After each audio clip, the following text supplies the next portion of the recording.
So ayan guys, so nakikita nyo. So ayan yung ayan yung male natin na albino full red. So ayan. Tsaka yung isa na yun, ayan, ano na yung pero tong isa na to, ayan, medyo hindi pa ganun ka develop yung kanyang buntot, hindi katulad ng dalawa niyang kapatid. Tapos ayan, kung nakita nyo yung dalawang female natin, ayan, lalaki na nun dyan. So ibig sabihin buntis yan. So iwalay na muna natin yung dalawang babae na yun dyan para makapag-drop sila.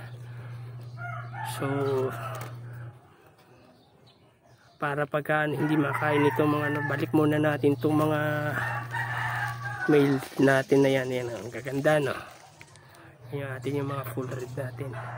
Pabayaan natin mag-develop sila ng diretso dun sa growth out natin, yung kasama yung ibang mga kapatid.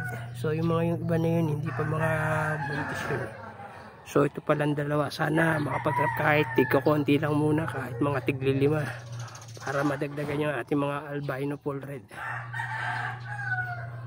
So ayan po, dyan muna natin sila ilalagay yung dalawa. Tapos babalik natin yung ayan, ang ganda niya, no? Tsaka itong isa.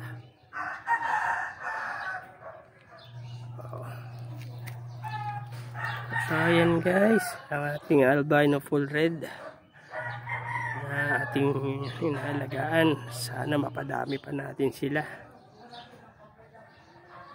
So ayan po, hanggang dito na lang muna itong ating video na to, at babalik ko na muna yung mga male dun sa grow out tab nila para makasama, para yung dalawang babae na buntis natin na yan ay yan na muna sila, at para pagka ay makapag-drop na sila ng ayos. So maraming salamat guys sa panonood. Thank you for watching at God bless. Happy fish keeping!